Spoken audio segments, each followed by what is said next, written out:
Two part two में ये question discuss करने हैं अपने को 1 to 7। इसमें पहले क्वेश्चन से शुरू करते हैं।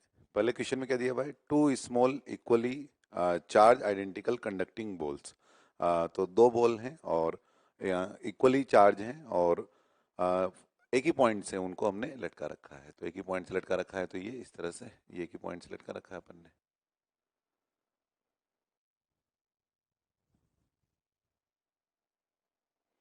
और इनका जो लेंथ है एल, वो इनके बीच की सेपरेशन ए के मुकाबले जो है वो काफ़ी ज़्यादा है। काफ़ी ज़्यादा होने से क्या होगा, काफ़ी ज़्यादा होने से ये होगा कि जो एंगल थीटा है वो हम काफ़ी स्मॉल ले सकते हैं, वेरी स्मॉल ले सकते हैं। तो इन दोनों बॉल के बीच की जो सेपरेशन है वो दे रखी है ए, तो ये वाली सेपरेशन कितनी हो गई, a/2। दोनों पर चार्ज अभी सेम है, तो ये q और ये q। तो इस पर जो इलेक्ट्रोस्टैटिक फोर्स लग रहा होगा वो एफ ई एस है, और नीचे की तरफ mg, और ऐसे ही इधर की तरफ नीचे की तरफ mg, और इधर की तरफ इलेक्ट्रोस्टैटिक फोर्स एफ ई। इस तरह से फोर्स लग रहा होगा। और डिस्टेंस तो ये दे रखी है, और क्वेश्चन में ऐसा बताया हुआ है अपने को कि जो एल है वो ए के मुकाबले काफ़ी बड़ा है। एल इज ग्रेटर देन ए। और one of the ball is discharge. अब हम इन दोनों में से एक बॉल को डिस्चार्ज कर देंगे, तो उसके बाद नई इक्विलिब्रियम डिस्टेंस क्या बनेगी ये हमें पता लगाना है। तो अभी इस इंस्टेंट पर एंगल थीटा की बात करें अगर अपन, थीटा वन बोल देते हैं इसको अपन, तो टेन थीटा वन की वैल्यू क्या बन रही होगी यहाँ से, tan theta one equal to ये a/2 है, और टेन थीटा वन और साइन थीटा वन दोनों को एक जैसा इसलिए ले सकते हैं अपन क्योंकि एल जो है वो बहुत ही बड़ा है ए के मुकाबले। तो एंगल थीटा बहुत ही स्मॉल है, तो अपन ऐसा करते हैं साइन थीटा की वैल्यू निकाल लेते हैं। तो क्या बना साइन थीटा, a/2 ये है और एल ये है, तो sine theta one equal to हो गया a/2 अपॉन एल। ये हो गया टेन थीटा वन या साइन थीटा वन की वैल्यू। उसके अलावा ये थीटा वन की वैल्यू ऐसे भी निकालने अपन, इसको आगे बढ़ा दिया अपन ने, ये वाला एंगल है थीटा वन, तो ये टेन थीटा वन, ये टेन थीटा वन, तो यहाँ से टेन थीटा वन की वैल्यू क्या बन जाएगी, एफ ई अपॉन एम जी। तो इसी टेन थीटा वन की वैल्यू को लिख दिया अपन ने क्या, एफ ई अपॉन एम जी। और एफ ई की वैल्यू लिखना चाहें तो क्या हो जाएगा, ये K Q square upon are square से ये हो गया के Q square upon are square यानी ए स्क्वायर और एम जी। ये हो गया अपने पास टेन थीटा वन की वैल्यू। यहाँ से इस के क्यू स्क्वायर अपॉन ए क्यूब की वैल्यू निकालें, जैसे इस ए को इधर भेज दो तो कितना बन गया ये हो गया के क्यू स्क्वायर अपॉन, और इस ए को नीचे भेज देता हूँ ए क्यूब, और इस एम जी को इधर भेजें तो कितना बन जाएगा ये बन जाएगा एम जी अपॉन टू एल। ये वैल्यू बनी। अभी आगे यूज आएगा इसका तो देख लेंगे। इसके बाद हमने क्या किया है, इसके बाद एक बॉल को हमने डिस्चार्ज कर दिया। अब जैसे इस वाली बॉल को डिस्चार्ज कर दिया, इसका चार्ज जीरो कर दिया, तो चार्ज जीरो करने से क्या होगा, अब इस पर तो चार्ज है जीरो और इस पर कुछ ना कुछ क्यू चार्ज है, तो अब क्या है, रिपल्शन खत्म, अभी दोनों पास आएंगे और टकराएंगे। अब जैसे दोनों टकराएंगे तो कंडक्टर की क्या विशेषता होती है कि जब दो कंडक्टिंग चीजों को हम ज्वाइन करते हैं तो उनमें चार्ज का डिस्ट्रीब्यूशन होता है तुरंत तेजी से, और तब तक होता है जब तक कि पोटेंशियल सेम ना हो जाए। अब क्या है कि पोटेंशियल सेम ना हो जाए वाली टर्म तो हम आगे जाकर के देखेंगे।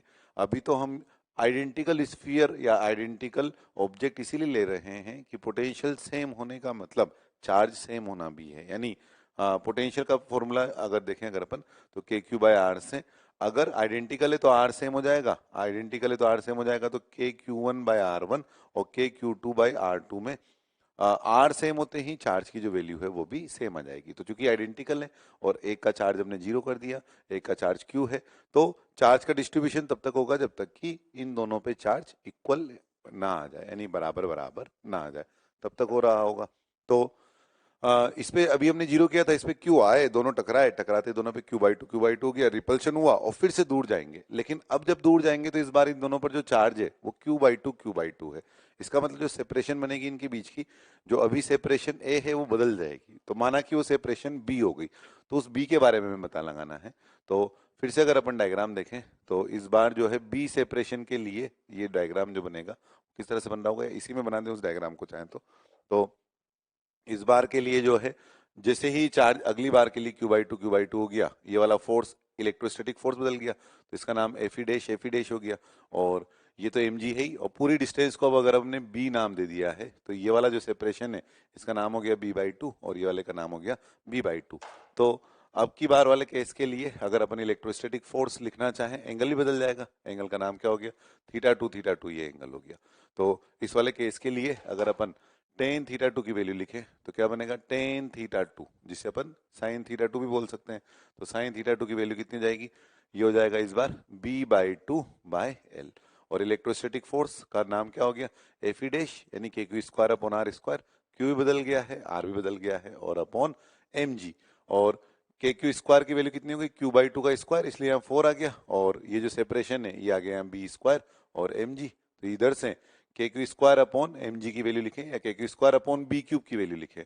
तो K Q square upon M G की वैल्यू लिख देते हैं, K Q square upon M G कितना बनाइए, K Q square upon M G 4b³ by 2l, यानी कितना 2b³, 4 था इधर की तरफ तो 2b³/l, ये वाली वैल्यू बनी। ऐसे ही इधर की तरफ से देखें अगर अपन यहाँ वाली वैल्यू, तो K Q square by M G की वैल्यू निकालें यहाँ पर, तो एम जी इधर चला गया और इधर चला गया, तो क्या बना a³ अपॉन 2l। तो अपने क्या किया, K Q square by M G की वैल्यू इधर से भी निकाल दी और K Q square by M G की वैल्यू इधर से भी निकाल दी, K Q square by M G. अब ये दोनों वैल्यू जो है उसको सेम कर सकते हैं अपन, तो दोनों के Q square by M g को सेम किया तो कितना बना यहाँ से, इधर की तरफ से ये बना a³/2l, ये है K Q square by M G की वैल्यू। और इधर से कितना है 2b³ बाय l, तो l तो कैंसिल ही हो गया, तो यहां से कितना बन गया b³ बराबर a³ अपॉन 4। तो हमें अगर b की वैल्यू निकालनी है तो b बराबर कितना हो गया a/4 की पावर 1/3। तो हमें क्वेश्चन में b की वैल्यू गिवन थी a की, तो a की वैल्यू डालने से हमें b की वैल्यू पता लग जाएगी। तो यहाँ पर अपन ने a की जगह डाल देंगे 100 की पावर 1/3 और यहाँ पर 4 की पावर 1/3, तो उससे हमें b का वैल्यू पता लग जाएगा। तो ये है क्वेश्चन नंबर 1।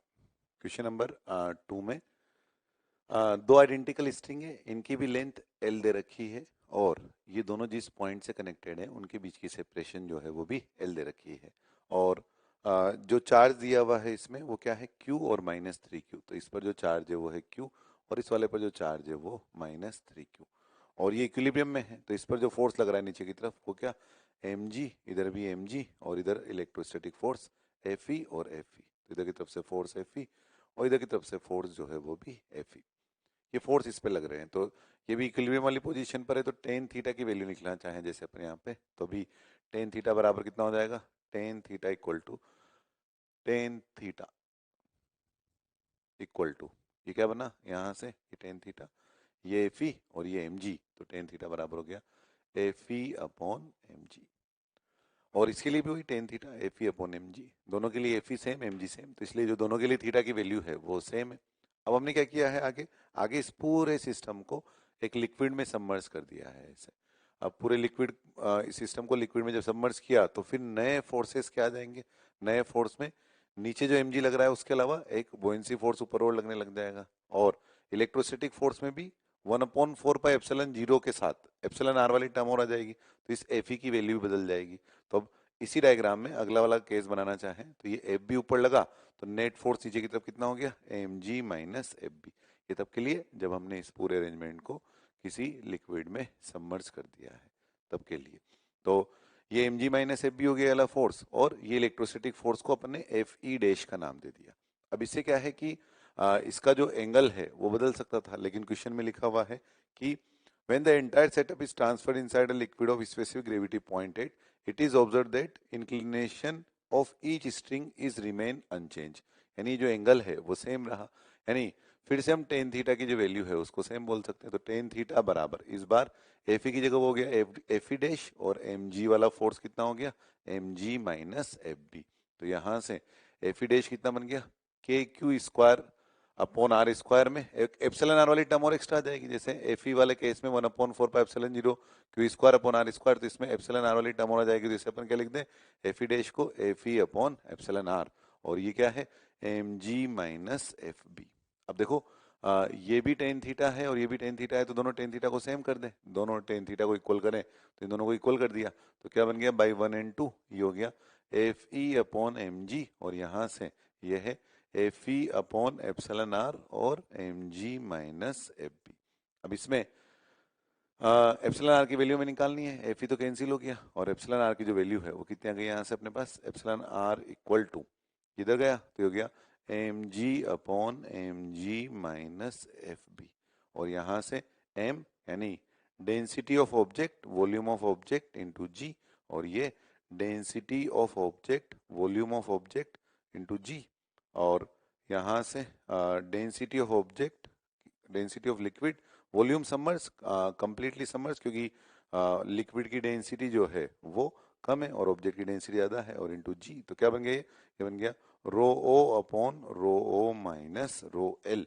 अब इसमें हमें वैल्यूज दे रखी है, तो एप्सिलॉन आर का जो आंसर आया वो इसमें डाल देंगे अपन, rho o upon rho o minus rho l में। तो इससे अपने को एप्सिलॉन आर की वैल्यू पता लग जाएगी।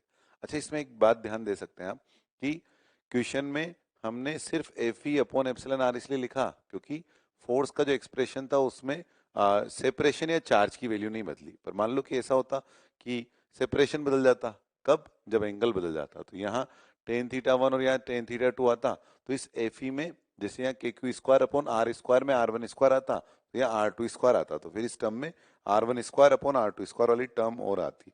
तो ये जो आंसर आया है इसको आप ऐसे नहीं याद रख सकते कि इस तरह के क्वेश्चन के लिए आंसर है।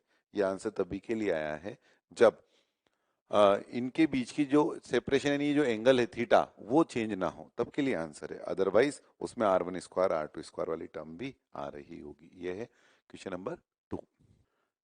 नेक्स्ट क्वेश्चन नंबर 3 में, two small ball of mass 3m and 2m having charge q are connected by string, और हमें क्या पता लगाना, कैलकुलेट द एक्सेलरेशन। एक्सेलरेशन की वैल्यू पता लगानी है, और हमने क्या किया है कि if the whole assembly is located in uniform electric field, और यूनिफॉर्म इलेक्ट्रिक फील्ड और उसकी वैल्यू क्या है M G by two Q, और हमें एक्सेलरेशन की वैल्यू निकालनी है इस वाले क्वेश्चन में। तो एक्सेलरेशन निकालने के लिए क्या करें, सबसे पहले फोर्स देखो, इस पर नीचे की तरफ क्या लग रहा है 2mg, और इस पर क्या लग रहा है नीचे की तरफ 3mg, और ये इलेक्ट्रिक फील्ड E, तो नीचे की तरफ इस पर क्या फोर्स लग जाएगा QE, और इधर की तरफ भी क्या फोर्स लग जाएगा नीचे की तरफ QE, और QE की वैल्यू क्या बनेगी, QE की वैल्यू जो बन जाएगी वो हो गई कितनी mg/2, ये QE का वैल्यू बन गया। अब यहाँ टेंशन T हो गई और ये वाली टेंशन T हो गई। अब हमें एक्सेलरेशन की वैल्यू निकालनी है, तो इक्वेशन लिख दे इस पर फोर्स की। तो माना इसका एक्सेलरेशन इन दोनों में से, इसका एक्सेलरेशन A नीचे की तरफ है, तो फिर इसका एक्सेलरेशन A ऊपर की तरफ हो जाएगा। तो इसका फ्री बॉडी डायग्राम बना करके फोर्स की इक्वेशन लिखें तो देखो इसमें क्या बनेगा, नीचे की तरफ फोर्स क्या लगा इसमें 3mg, और ऊपर की तरफ टेंशन T, और ये QE भी नीचे की तरफ। अच्छा, QE की वैल्यू भी लिखना चाहो साथ में तो क्या लिख देंगे, QE की वैल्यू ये हो गया mg/2, तो 3mg प्लस mg/2, और टेंशन T ऊपर की तरफ, तो माइनस T बराबर मास इंटू एक्सेलरेशन। मास कितना है 3m और इंटू एक्सेलरेशन A, एक इक्वेशन हो गई। और इस वाले के लिए एक्सेलरेशन ऊपर की तरफ, तो इसके लिए क्या इक्वेशन लिखेंगे, इस वाले के लिए इक्वेशन जो बनेगी वो T, और नीचे की तरफ 2mg, और नीचे की तरफ QE, QE का वैल्यू कितना है mg/2, और equal to mass into acceleration यानी 2m इंटू ए। अब एक ही वैल्यू हमें निकालनी है, तो इन दोनों इक्वेशन को ऐड कर दें, टी से टी कट जाएगा और एक्सेलरेशन की वैल्यू पता लग जाएगी। ये है क्वेश्चन नंबर 3। इसके बाद नेक्स्ट क्वेश्चन नंबर 4 देखें, 4 में क्या दिया हुआ है अपने को। नेक्स्ट क्वेश्चन नंबर 4 में क्या दिया हुआ है, two like charge in infinite long wire. तो इनफाइनाइट लॉन्ग वायर है, ये एक इनफाइनाइट लॉन्ग वायर, ये दूसरा इनफाइनाइट लॉन्ग वायर, और इनके बीच की जो सेपरेशन है वो क्या दे रखी है 2 सेंटीमीटर अभी शुरू में। और अब हमें क्या पता लगाना है, चार्ज डेंसिटी दोनों पर सेम है लेमडा और लेमडा, और हमें पूछा है the work done against electrostatic force पर यूनिट लेंथ। वर्क डन पर यूनिट लेंथ हमको निकालना है, और किसके against, work done against electrostatic force यानी एक्सटर्नल फोर्स का वर्क डन निकालना है। और इनके बीच की सेपरेशन को अपने को 2 सेंटीमीटर से कितना कर देना है 1 सेंटीमीटर। इसके लिए वर्क डन कितना करना पड़ेगा, तो अभी इनके बीच की सेपरेशन 2 सेंटीमीटर और हम इसको पास में लेकर के आ रहे हैं। तो पास में लाते लाते किसी इंस्टेंट पर मान लो कि इनके बीच की डिस्टेंस कुछ x रह गई है, और इनके बीच की डिस्टेंस x रह गई है, और शुरू में 2 सेंटीमीटर थी, अब पास लेकर के आ रहे हैं 1 सेंटीमीटर तक लेकर के आना है, और अभी सेपरेशन x है और फर्दर हम इसको dx और लेकर के जा रहे हैं। इलेक्ट्रोस्टैटिक कंजर्वेटिव फोर्स है, तो चाहो तो दोनों को मूव कराओ, एक को वहीं रख करके दूसरे को मूव करा दो, कोई फर्क नहीं पड़ रहा होगा।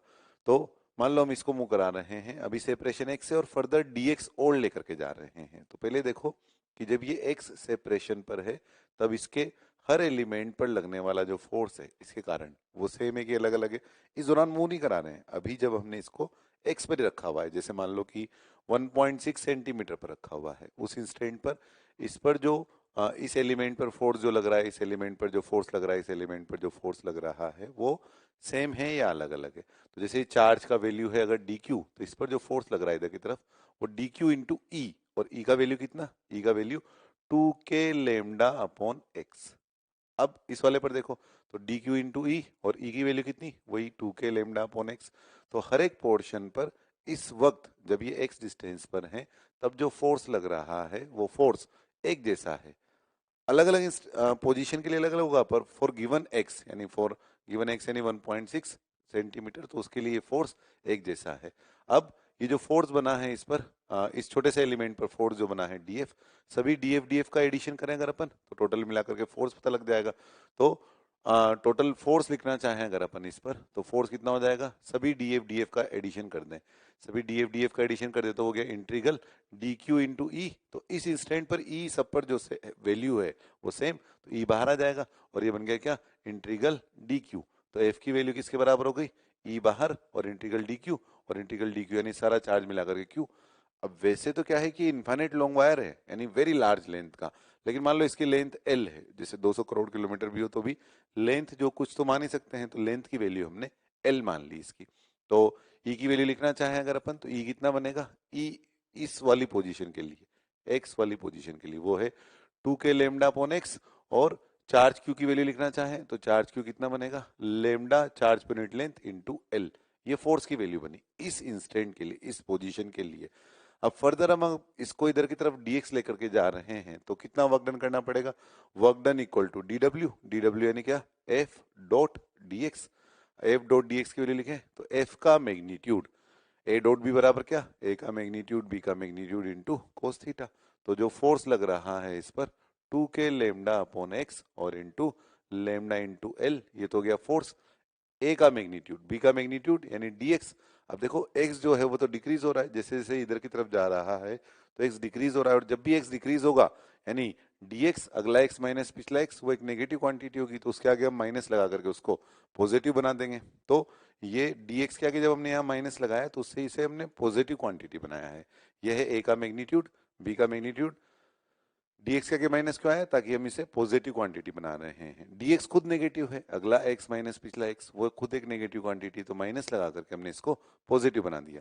तो ये है a का मैग्नीट्यूड, b का मैग्नीट्यूड इनटू cos थीटा। अब जो फोर्स लग रहा है इस पर F वो इधर की तरफ, और डिस्प्लेसमेंट जो dx है वो उधर की तरफ, तो दोनों के बीच का एंगल कितना 180, तो ये हो गया cos 180। और लिमिट लगाए अगर अपन इसमें तो कहां से कहां पे जा रहे हैं अपन, सेपरेशन 2 सेंटीमीटर से 1 सेंटीमीटर पर।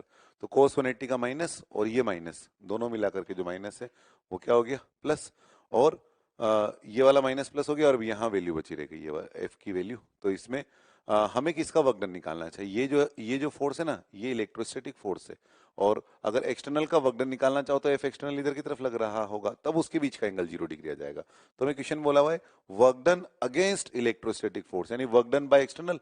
तो अगर work done by external force निकालते हैं तो यहाँ एफ एक्सटर्नल आ जाएगा, और फिर एफ एक्सटर्नल लेते हैं तो फिर ये वाला जो एंगल है वो 0 डिग्री बनेगा। ये 180 कब है, जब इलेक्ट्रोस्टैटिक का वर्क डन निकाल रहे हैं। क्वेश्चन में क्या बोला हुआ है, work done against electrostatic force यानी work done by external force. तो यहाँ cos 0 हो गया, अब ये माइनस बचा रहा, तो ये माइनस और ये लिमिट में जो माइनस आएगा वो उसको प्लस बना देगा।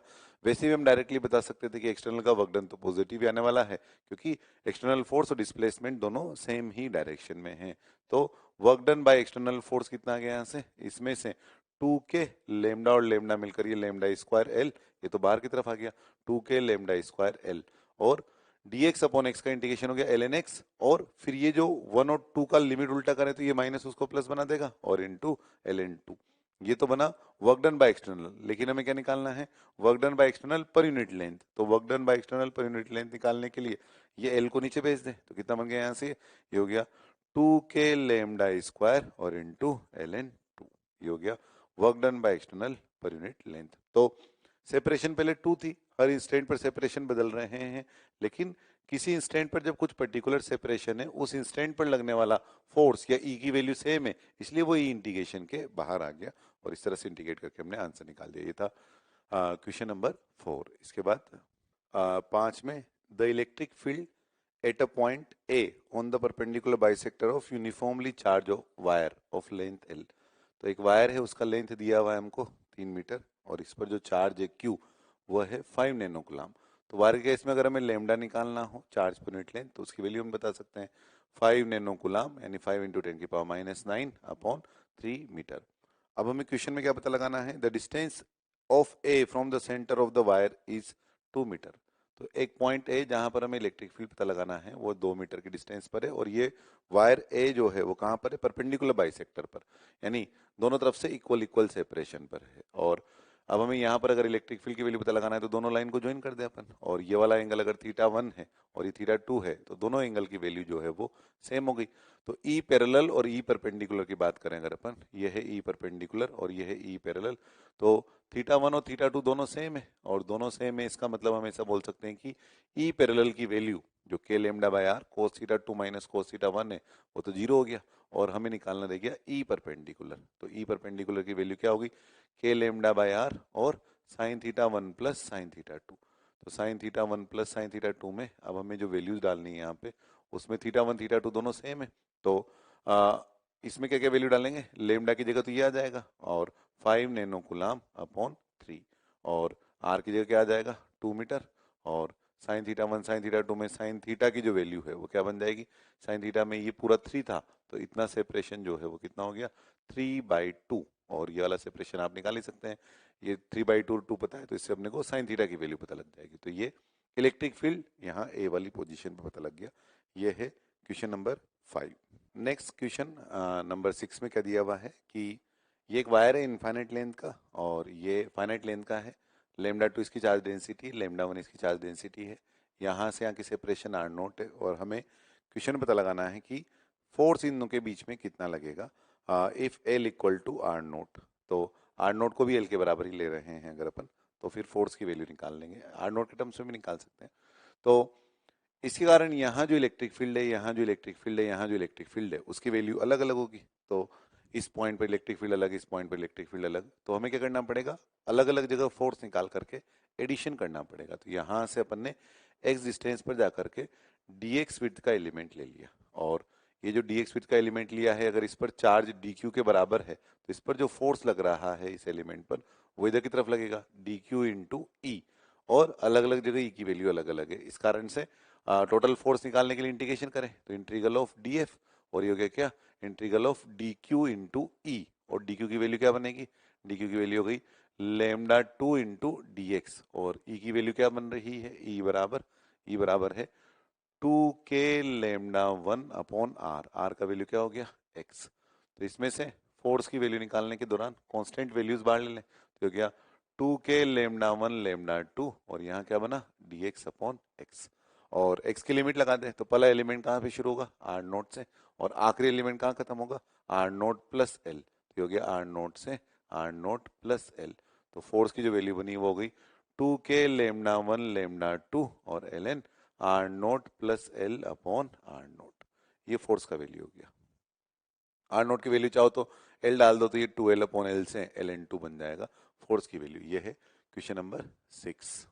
एक्सरसाइज 2 पार्ट 2 क्वेश्चन नंबर 7 में अपना अगला क्या दिया हुआ है कि एक केविटी बना रखी है अपन ने और केविटी की रेडियस r है और ये एंगल 45 डिग्री है और इसके सेंटर से C1 से C2 के बीच की डिस्टेंस, O का नाम मान लो मैं C1 बोलता हूँ, C का नाम मान लो मैं C2 बोलता हूँ, तो और C यानी C1 और C2 के बीच की डिस्टेंस A दे रखी है और यहाँ से हमने क्या किया है कि एक इलेक्ट्रॉन जिसका मास m है उसको रिलीज किया है। तो क्वेश्चन में पूछा है कि ये कितनी देर बाद यहाँ जाकर के टकरा जाएगा, ये इलेक्ट्रॉन कितनी देर बाद जाकर के यहाँ पे टकराएगा, ये हमें निकालना है।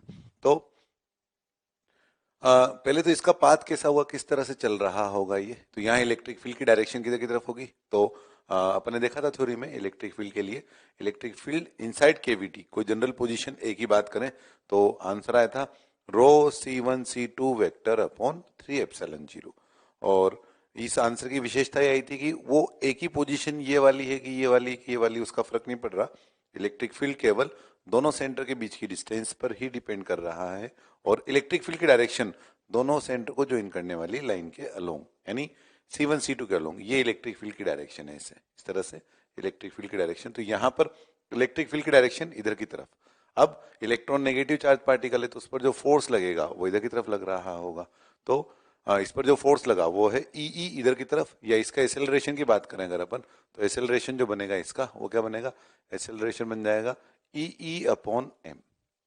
अभी जो इलेक्ट्रिक फील्ड है वो यूनिफॉर्म है, कांस्टेंट है। अब इलेक्ट्रिक फील्ड कांस्टेंट है तो इस कारण से क्या है कि जो एक्सेलरेशन बनेगा इसका वो भी कांस्टेंट हो गया।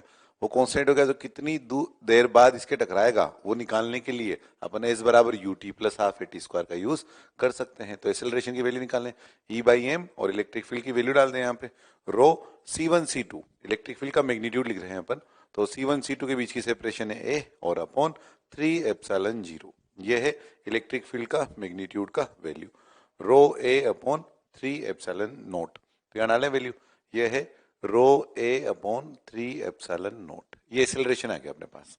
अब ये इलेक्ट्रॉन चूंकि बिल्कुल सीधा चल रहा है, क्वेश्चन के एंड में ऐसा भी लिखा हुआ है नेग्लेक्ट ग्रेविटी, इसका मतलब mg तो लेना नहीं है अपने को, सिर्फ इलेक्ट्रोस्टैटिक फोर्स लेना है। तो जब ये यहाँ से यहाँ सीधा गया तो ये कितना दूर चल करके गया, ये सेपरेशन अपने को आर दिया हुआ है, यहाँ से परपेंडिकुलर डाला अपन ने तो ये वाला कितना हो गया r बाय रूट टू, और ऐसे ही यहाँ से परपेंडिकुलर डाला अपन ने तो ये भी कितना हो गया r बाय रूट टू, ये भी r बाय रूट टू, ये भी r बाय रूट टू, यानी टोटल मिलाकर यहाँ से यहाँ तक का सेपरेशन कितना हो गया रूट टू r। तो जो डिस्प्लेसमेंट होना है यहाँ से यहाँ तक वो कितना होना है रूट टू r, यहाँ से यहाँ तक की सेपरेशन यार, तो ये बना रूट टू r। अब इस बराबर क्या लिख सकते हैं अपन u t plus half a t square, तो जो इनिशियल वेलोसिटी इसकी वो क्या है 0, रेस्ट से रिलीज किया है अपन ने इसको, और एक्सेलरेशन की वैल्यू यहां से निकाल दी अपन ने, तो ये हो गया root two R equal to half, और एक्सेलरेशन कितना रो ई, ये डिस्टेंस ए दोनों सेंटर के बीच की distance, rho E A upon 3m epsilon naught और इनटू टी स्क्वायर। तो इससे जो टी आएगा वो अपना टाइम का वैल्यू हो गया, तो हमें पता लगाना था कितनी देर बाद जाकर इसके टकराएगा। ये है क्वेश्चन नंबर 7।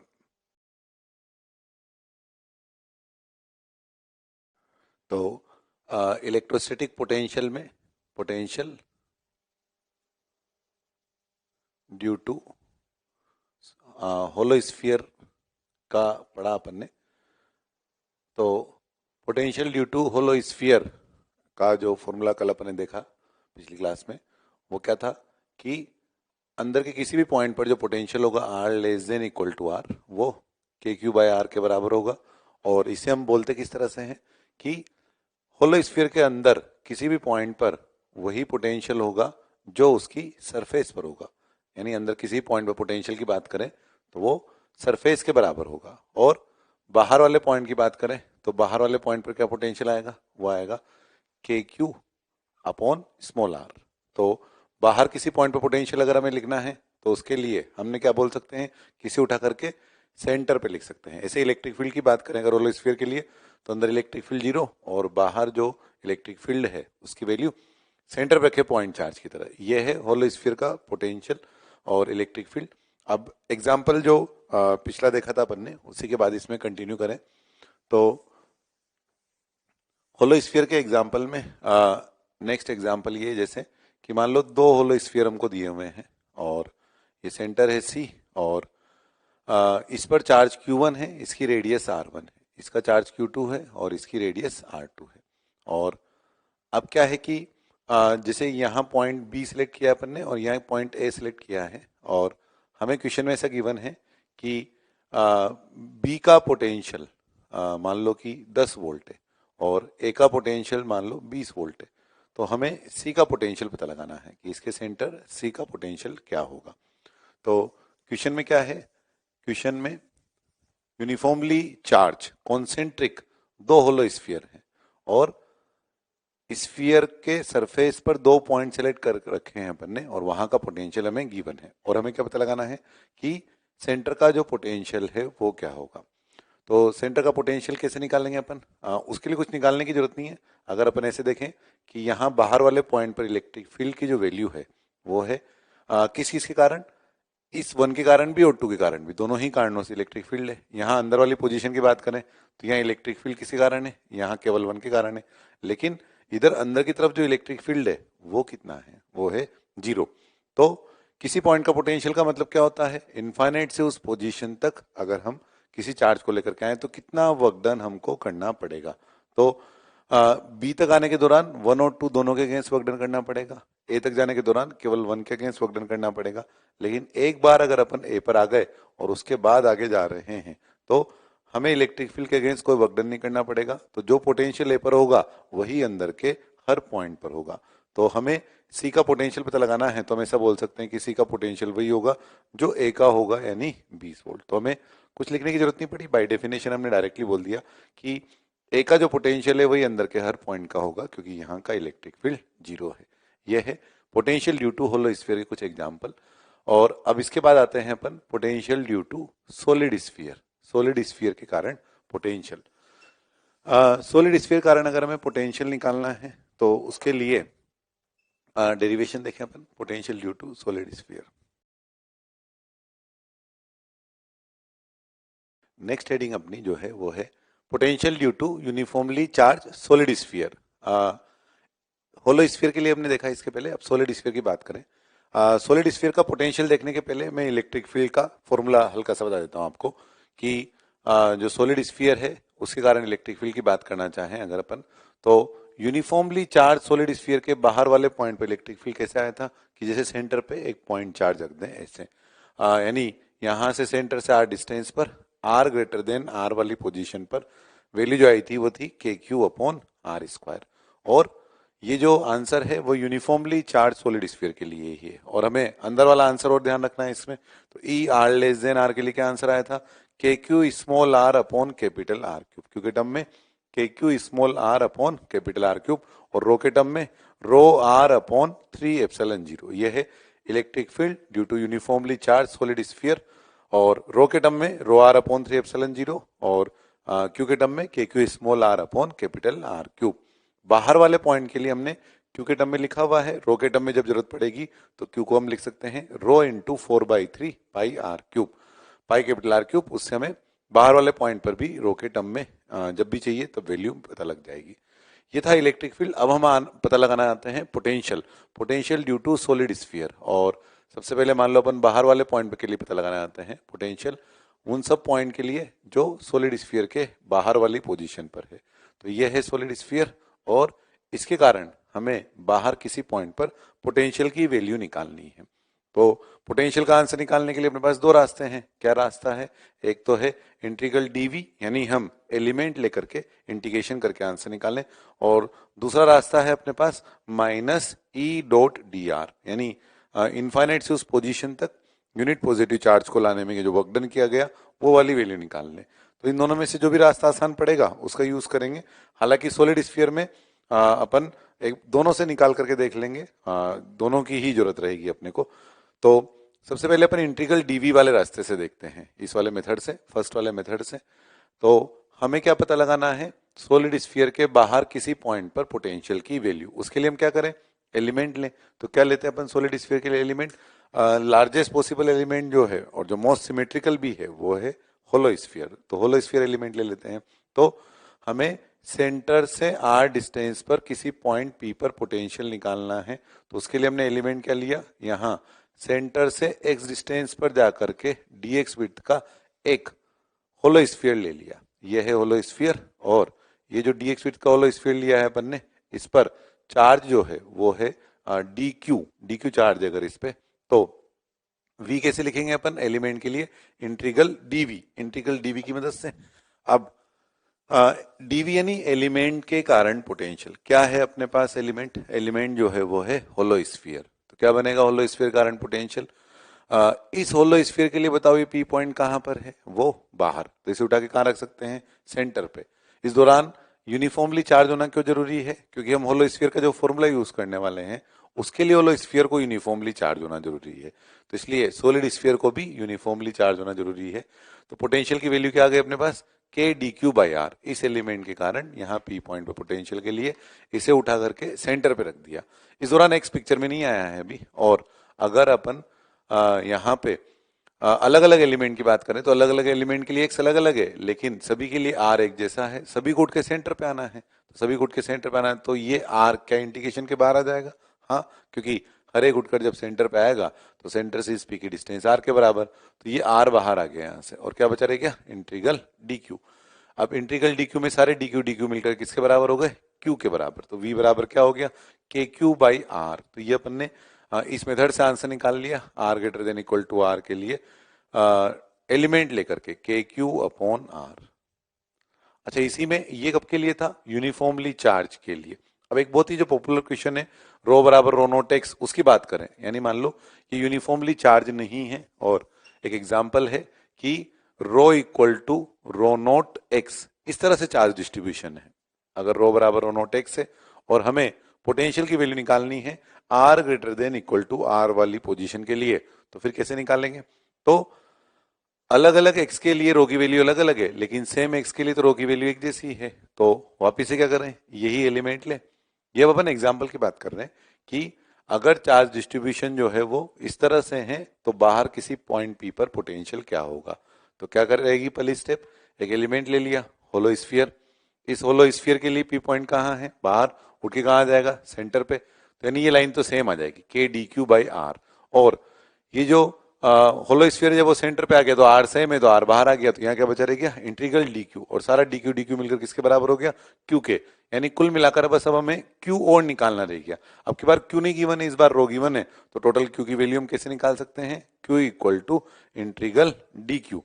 और इंटीग्रल डी क्यू में वैल्यू डालें अगर अपन, तो क्या बन जाएगा, ये है rho into 4 pi x square into D x. Rho को क्या लिख सकते हैं अपन, रो नोट एक्स और into 4 pi x square into D x. और एक्स की लिमिट कहां से कहां तक डल जाएगी, 0 से लेकर आर तक। तो इसमें क्यू की वैल्यू कितनी आ गई, रो नोट और इंटू 4 पाई और into x cube D x का वैल्यू कितना हो गया, R4/4।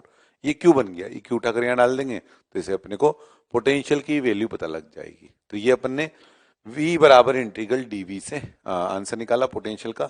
अब नेक्स्ट अपन E डॉट डी आर से निकाल करके देखते हैं इसी क्वेश्चन में E डॉट डी आर वाले मेथड से। Potential due to solid sphere में दूसरे मेथड से अपन यूज करना आता है कि बार पोटेंशियल निकालना। अभी अपन ने इंटीग्रल dv से निकाला और अब अपन E डॉट डी आर से निकालना आते हैं, v equal to minus E dot D R से। तो वो कैसे करेंगे अपन, E डॉट डी आर से। तो ये E कहाँ का होता है, ये E जनरल पॉइंट का होता है, तो इनफाइनाइट से लेकर P तक। और ये E जनरल पॉइंट वाली पोजीशन के लिए तो जनरल पॉइंट पर यानी इनफाइनाइट से चलते हुए चले आ रहे हैं अपन, और चलते चलते अभी किसी x डिस्टेंस तक आ गए हैं। यहाँ इलेक्ट्रिक फील्ड E इधर की तरफ और ये डिस्प्लेसमेंट dx इधर की तरफ। तो इसमें वैल्यू डालें अगर अपन, v बराबर minus E dot D R, तो माइनस ई, यानी क्या, पॉइंट चार्ज के कारण इलेक्ट्रिक फील्ड बाहर की तरफ, के Q upon X square, x decreasing है इसलिए माइनस डी एक्स और इंटू कोस 180। तो कोस 180 ई और डी एक्स के बीच का एंगल, और एक्स की लिमिट लगा दे इनफाइनाइट से लेकर आर तक। तो जो पोटेंशियल है उसकी वैल्यू किसके बराबर बनी, v बराबर ये जो आंसर आया है इसको अब इंटीग्रेट करके देखने की जरूरत नहीं, क्योंकि जो पॉइंट चार्ज के लिए एक्सप्रेशन था सेम वैसा एक्सप्रेशन बन गया। तो सीधा हम आंसर लिख सकते हैं v बराबर के क्यू बाई आर। तो ये भी एक मेथड है E dot D R integral D V तरह। लेकिन अगर रो बराबर रो नोट एक्स वाले क्वेश्चन की बात करें अगर अपन, तो उस क्वेश्चन में क्या है कि अगर अपन इस वाले मेथड से करेंगे तो ई का एक्सप्रेशन निकालना पड़ेगा। इसलिए जो वो रो बराबर रो नोट एक्स वाला क्वेश्चन है उसके लिए तो इंटीग्रल डीवी वाला मेथड ही ज्यादा अच्छा है इस ई डॉट डी आर के मुकाबले। तो ये potential due to solid sphere का दूसरा मेथड हुआ बाहर वाले पॉइंट के लिए ई डॉट डी आर से। अब हम अंदर वाले पॉइंट पर पोटेंशियल निकालेंगे। Potential due to solid sphere में अब अपन इनसाइड वाली पोजीशन के लिए आंसर निकालना आते हैं। और इनसाइड वाली पोजीशन के लिए आंसर निकालने के लिए, जैसे यह है स्फीयर और हमें इसी कारण पोटेंशियल निकालना है v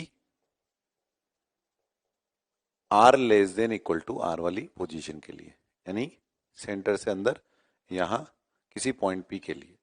तो अगेन अपने पास ये आंसर निकालने के लिए दो तरीके हैं। तो पहले अपन ई डॉट डी एक्स वाला मेथड यूज करना चाहें, minus E dot D R या ई डॉट डी एक्स वाला। तो इसमें क्या है कि जो ई की वैल्यू है बाहर वाले पॉइंट पर और ई की जो वैल्यू है अंदर वाले पॉइंट पर वो तो अलग अलग आएगी, अलग अलग आएगी। तो इसलिए हमें इस डेफिनेशन को दो पार्ट में तोड़ना पड़ेगा। तो ये अपन कैसे लिखें पोटेंशियल की वैल्यू, पोटेंशियल की वैल्यू लिख सकते हैं अपन ई डॉट डी एक्स, और कहां से कहां तक के लिए, इनफाइनाइट से लेकर के सरफेस तक के लिए। अब सरफेस तक आने के बाद यहां से यहां पर, तो इसके लिए क्या हो जाएगा, आर से लेकर स्मॉल आर तक और ई डॉट डी एक्स।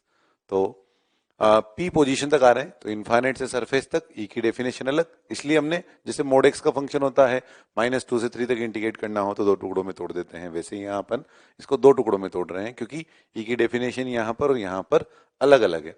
अब इसमें वैल्यू डाल देते हैं तो माइनस, अब बाहर वाली पोजीशन के लिए ई की वैल्यू जो लिखे हैं अपन वो कितना हो जाएगा, बाहर वाली पोजीशन के लिए सॉलिड स्फीयर पॉइंट चार्ज की तरफ बिहेव कर रहा होगा तो ई हो गया के Q upon X square, A dot B, B का मैग्नीट्यूड, एक्स डिक्रीजिंग है इनफाइनाइट से जब चले आ रहे हैं यहाँ वाली पोजीशन के लिए, ई इधर और डी एक्स इधर की तरफ, इसलिए माइनस डी एक्स और cos 180, और यहाँ के लिए लिखे अंदर वाली पोजीशन के लिए, यहाँ के लिए इलेक्ट्रिक फील्ड लिखना चाहे इन टर्म्स ऑफ एक्स तो क्या बनेगा, वो ये हो जाएगा K Q X upon R cube, ये हो गया E into D X, again X decreasing इसलिए माइनस डी एक्स और इंटू cos 180, और लिमिट कहां से कहां तक लग जाएगी, आर से लेकर स्मॉल आर तक, और ये वाली इनफाइनाइट से लेकर आर तक। तो ये जो वैल्यू है ये तो पॉइंट चार्ज वाला ही वैल्यू है, तो पहला वाला तो हमको इंटीग्रेशन करना नहीं पड़ेगा, तो पहले वाले के लिए जो v की वैल्यू है वो लिख सकते हैं अपन सीधा, क्या बन जाएगा ये K Q upon small are, और यहाँ के लिए के क्यू अपॉन आर क्यूब बाहर आ गया, के क्यू अपॉन आर क्यूब ये बाहर आ गया, और ये माइनस हो गया, और ये एक्स डी एक्स यानी एक्स स्क्वायर बाई 2, और एक्स स्क्वायर बाई 2 में लिमिट डाल दे तो कितना हो गया R square minus R square upon 2, और ये सरफेस तक के लिए था तो ये बन गया के क्यू अपॉन कैपिटल आर, और इसमें लिमिट डाल दे अपन तो क्या ये एलसीएम ले यहाँ से तो 2r क्यूब, और 2r क्यूब में इधर कितना हो जाएगा के क्यू कॉमन आने के बाद इधर से बच गया R square minus R square plus, और ये 2 भी गया उधर की तरफ तो 2r square minus R square plus R square, तो यहाँ से v की वैल्यू क्या बनी, v for r less than equal to r वाली पोजीशन के लिए क्या आंसर आ गया, ये हो गया के Q upon 2r cube 3r square minus R square. ये बहुत ही इंपॉर्टेंट है पोटेंशियल का ये आंसर, तो हमें याद रखना है। तो सॉलिड स्फीयर के बाहर अंदर वाले पॉइंट के लिए पोटेंशियल का क्या आंसर याद रखेंगे आप, K Q upon 2r cube 3r square minus small R square. अब अलग अलग पोजीशन पर पोटेंशियल निकालें जैसे इससे, तो जैसे r इक्वल टू आर पे निकालें अगर अपन, तो r इक्वल टू आर पर क्या वैल्यू बनेगी, r इक्वल टू आर डालें अगर अपन यहाँ पे तो हो गया 2r स्क्वायर और 2r क्यूब तो r रह गया तो बन गया के क्यू बाई आर। तो इसीलिए अपन ने यहाँ इक्वालिटी लगा दी क्योंकि ये जो आंसर आया है r इक्वल टू आर का वो r greater than equal to R के लिए भी यही और r less than equal to R के लिए भी यही, और r बराबर 0 पर आंसर निकालें, r बराबर 0 है नहीं सेंटर पे आंसर निकालें तो सेंटर पे आंसर कितना है, r 0 डाला तो यहाँ से कितना बन गया, ये हो गया 3/2 के क्यू बाई आर। तो ये आंसर था सरफेस का, ये आंसर है सरफेस का, और ये आंसर आया है सेंटर का। तो आप देख सकते हैं कि सेंटर का जो आंसर है ये पोटेंशियल r इक्वल टू 0 यानी सेंटर, तो सेंटर का जो आंसर है वो 3/2 टाइम ऑफ v सरफेस आया है, सरफेस के मुकाबले 3/2 टाइम्स।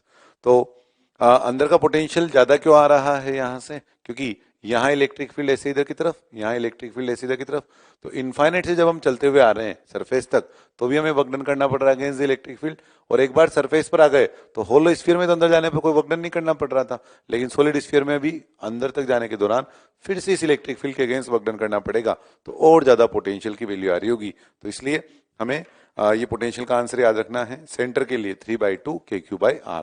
तो जो पोटेंशियल का आंसर आया है फॉर्मूला एक बार फिर बोलता हूँ कि सॉलिड स्फीयर के अंदर जो पोटेंशियल का वैल्यू आया है वो क्या, K Q upon 2r cube 3r square minus R square. बहुत इंपॉर्टेंट है, याद रखना है, और ये अगले चैप्टर ग्रेविटेशन में भी काम आएगा ऐसे ही।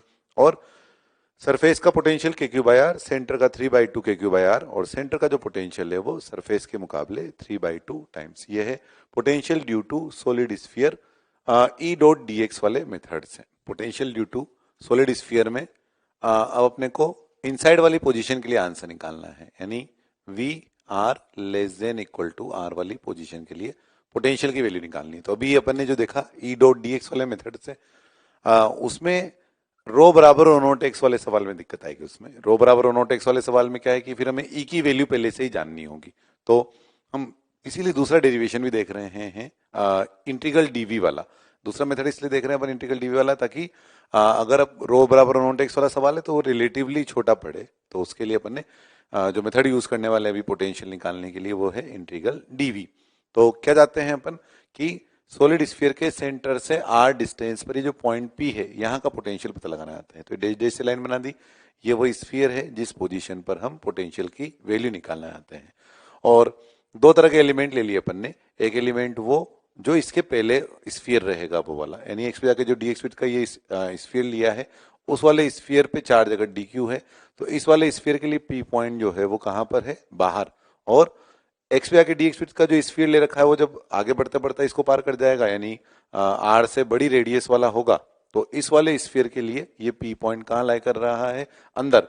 तो दो तरह के स्फीयर हमको क्यों लेने पड़े, वो इसलिए लेने पड़े क्योंकि पोटेंशियल की डेफिनेशन बाहर वाले पॉइंट के लिए अलग होती है और पोटेंशियल की डेफिनेशन अंदर वाले पॉइंट के लिए अलग होती है।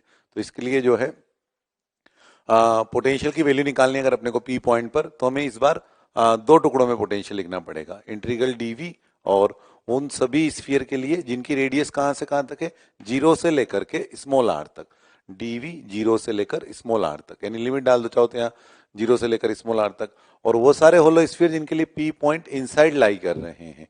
तो कैपिटल आर इस स्फीयर की रेडियस है और क्यू चार्ज है इस पर, रेडियस अगर इसकी आर है तो इस बार कहां से कहां तक, स्मॉल आर से लेकर कैपिटल आर तक, और आर से लेकर कैपिटल आर तक लिमिट डाल दी। तो अब ये दोनों वैल्यू लिखे अपन। तो पहले इसके लिए लिखते हैं, देखो इस वाले होलो स्फीयर के लिए पी पॉइंट कहाँ है, बाहर, तो इसे उठा के कहाँ रख देंगे, सेंटर पे। ये आ गया सेंटर पे, तो पॉइंट चार्ज बन गया, तो क्या बना पोटेंशियल, के डी क्यू अपॉन आर, ये है डीवी इसके कारण।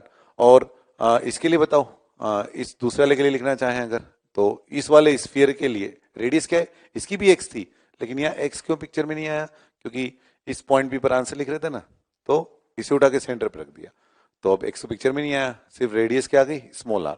अब ऐसे बताओ कि यहां जब लिखेंगे तो क्या बनेगा, के डी क्यू अपॉन, यहां अपॉन में क्या आएगा, किसके लिए लिख रहे हैं, इस वाले स्फीयर के लिए, अंदर वाले पॉइंट पी के लिए, इस स्फीयर के लिए अंदर वाले पॉइंट पी के लिए क्या वैल्यू बनेगी पोटेंशियल की, तो यहां पे क्या आएगा, इस वाली पोजीशन पे। तो इस स्फीयर के लिए बताओ ये पॉइंट पी कहां पर है, अंदर, और अंदर तो वही पोटेंशियल होता है जो उसकी सरफेस पर होता है। तो इसकी सरफेस पर जो पोटेंशियल होगा वो अंदर के इस पॉइंट पर होगा, पर इसकी सरफेस, इसकी रेडियस क्या है, वो है एक्स, तो एक्स है तो इसलिए यहां पे डाल दिया अपने एक्स। तो ये एक्स क्यों आया, क्योंकि जहां पे लिख रहे हैं अंदर वाले पॉइंट पर, उसके लिए इस स्फीयर के लिए पॉइंट पी कहां पर लाई कर रहा है, अंदर।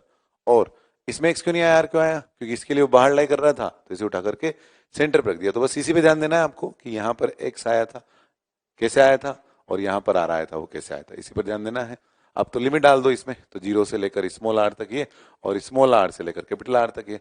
डी क्यू की वैल्यू लिख दो, तो क्या बनेगा, डी क्यू, ये बना के, और डी क्यू हो गया rho into 4πx² into D x, k d q upon r, और प्लस यहाँ पे के डी क्यू यानी रो इंटू वही 4πx² इंटू डी एक्स, और x की जो लिमिट है वो कहां से कहां तक, इस वाले केस में स्मॉल r से लेकर कैपिटल R तक, और इस वाले केस में जीरो से लेकर स्मॉल r तक। इसमें रो की वैल्यू डाल देंगे, रो की वैल्यू क्या डाल सकते हैं यहाँ पे, रो इक्वल टू जो डाल सकते हैं अपन वो रो इक्वल टू q अपॉन 4/3 पाई कैपिटल R क्यूब, ये हम रो की जगह डाल सकते हैं। तो रो की जगह डालने पर इंटीग्रेशन करके देख लें, तो इंटीग्रेशन करने पर जो आंसर आ जाएगा r less than equal to r के लिए, वो बन जाएगा K Q upon 2r cube 3r² minus r²। ये पोटेंशियल का आंसर बन जाएगा। तो ये है पोटेंशियल की वैल्यू कहाँ के लिए, अंदर वाले पॉइंट के लिए। अब देखो वो वाला सवाल देखते हैं इसमें, rho equal to rho naught x, यानी अगर हमें जैसे रो के लिए फंक्शन दिया हुआ है rho equal to rho naught x, यानी क्यों नहीं दिया हुआ है टोटल मिलाकर के चार्ज, और क्यों नहीं दे करके, और जो है मान लो रो दिया हुआ है, फिर उस स्थिति में क्या करेंगे अपन। तो ये सबसे पॉपुलर सवाल में से है, इलेक्ट्रिक फील्ड के दौरान भी हमने देखा था रो बराबर रो नॉट एक्स के लिए, अब यहाँ भी देखना चाहते हैं rho equal to rho naught x के लिए। तो ई डॉट डी एक्स से करते हैं अगर अपन, तो ई में तो ई डॉट डी एक्स में तो हमें ई की वैल्यू निकाल करके रखनी पड़ेगी, और ई की वैल्यू हमें याद तो है लेकिन यूनिफॉर्म चार्ज वाले के लिए याद है, इसके लिए तो नहीं याद है। तो इसके लिए जो अच्छा मेथड रहेगा वो क्या रहेगा, यही इंटीग्रल डीवी वाला। तो इसमें अब क्या चेंज करना रहेगा अपने को, कि जब rho equal to rho naught x दिया हुआ है अपने को, तो उस वाली स्थिति में यहाँ जो ये रो है, ये वाला रो, इसकी जगह क्या लिख देंगे अपन, यहाँ लिख देंगे रो नॉट एक्स, और यहाँ पर जो रो है इसकी जगह क्या लिख देंगे अपन, रो नॉट एक्स। तो इससे अपने को ये रो नॉट एक्स वाले से जो आंसर आएगा, अब ये तो आएगा नहीं इससे आंसर, इसके इंटीग्रेशन से जो आंसर आएगा वो निकाल सकते हैं अपन यहाँ से। तो यहाँ रो नोट एक्स डाल दिया अपन ने, कांस्टेंट हम बाहर ले ली और एक्स स्क्वायर का इंटीग्रेशन कर दिया इधर से, एक्स कटने के बाद एक्स स्क्वायर का इंटीग्रेशन कर दिया। इस तरह से हम ये रो नोट एक्स वाला सवाल कर सकते हैं। तो स्पेशली इसी के लिए हमने ये डेरिवेशन देखा था, इंटीग्रल डीवी वाला, रो नोट इक्वल रो बराबर रो नोट एक्स के लिए। ये है potential due to solid sphere. अब हम इसका ग्राफ बना के देखेंगे। Potential due to solid sphere के ग्राफ की बात करें, सॉलिड स्फीयर के लिए फॉर्मूला क्या था, सॉलिड स्फीयर के बाहर वाले पॉइंट के लिए और अंदर वाले पॉइंट के लिए बात करें अगर अपन, जैसे पहले बाहर वाले पॉइंट के लिए बात करें तो पोटेंशियल का जो फंक्शन आया R greater than equal to R के लिए, वो क्या बना, के क्यू अपॉन स्मॉल आर। इसको कैसे याद रख सकते हैं आप, जैसे उठा करके सेंटर पे रख दिया, पॉइंट चार्ज बन गया वो। हाँ, इस तरह से हम पोटेंशियल का आंसर याद रख सकते हैं। और अंदर वाले पॉइंट के लिए पोटेंशियल का वैल्यू क्या आया, ये आया है के क्यू अपॉन 2r³ और 3r² माइनस r²। ये पोटेंशियल का वैल्यू आया है। अब हम इसका ग्राफ बना के देखना चाहते हैं कि पोटेंशियल का ग्राफ कैसे बनेगा। तो बाहर वाले पॉइंट के लिए बात करें अगर अपन, तो यहाँ से v जो है वो इनवर्सली प्रोपोर्शनल टू r आ गया, v inversely proportional to r। और अगर अंदर वाले पॉइंट की बात करें तो यहाँ r की पावर 2 आ रहा है, तो v की पावर 1 r की पावर 2 के प्रोपोर्शनल आ गया। आगे एक माइनस है, तो ax² plus bx plus c में जो ax² plus bx plus c में a का जो कोफिशिएंट है वो नेगेटिव है। इसका मतलब ये तो डाउनवर्ड पैराबोला हो जाएगा और ये वाला हाइपरबोलिक हो जाएगा। तो ये ग्राफ कैसा बनेगा, हाइपरबोलिक, और ये कैसा बनेगा, पैराबोलिक डाउनवर्ड पैराबोला। अभी अपन ने देखा था सेंटर पर जो पोटेंशियल आता है v at r equal to 0, यानी सेंटर पर पोटेंशियल, उसकी वैल्यू किसके बराबर आई थी, वो आई थी 3/2 KQ/R। तो ग्राफ जो शुरू हो जाएगा वो यहां से शुरू हो जाएगा 3/2 KQ/R। और जब तक अपन सरफेस वाली पोजीशन पर आएंगे तब तक वाली पोजीशन के लिए, यानी r इक्वल टू r वाली पोजीशन पे आकर के पोटेंशियल की वैल्यू क्या हो जाएगी, KQ/R। और ये है इनसाइड वाली पोजीशन के लिए, इनसाइड वाली पोजीशन के, यानी r लेस देन r के लिए। तो ये कैसा हो गया, डाउनवर्ड पैराबोला है ना, पैराबोलिक ग्राफ हो गया, पैराबोलिक ग्राफ। और इसके बाहर वाले पॉइंट की बात करें तो ये ग्राफ कैसा बनेगा, हाइपरबोलिक। और r टेंस टू इनफाइनाइट पर वैल्यू 0 हो जाएगी इसकी, और r बराबर r पर वैल्यू KQ/R है। तो यहाँ से जो पोटेंशियल का ग्राफ बनेगा वो इस तरह से बन गया। और ये ग्राफ कैसा हो गया, ये हो गया हाइपरबोलिक। तो ये पोटेंशियल ग्राफ हुआ। फॉर्मूला याद रखना है, आउटसाइड के लिए उठा के सेंटर पे रख दिया, इनसाइड के लिए KQ/2r³ 3r² minus r²। Potential graph इधर पैराबोलिक और इधर हाइपरबोलिक। ये है potential due to solid sphere के लिए ग्राफ।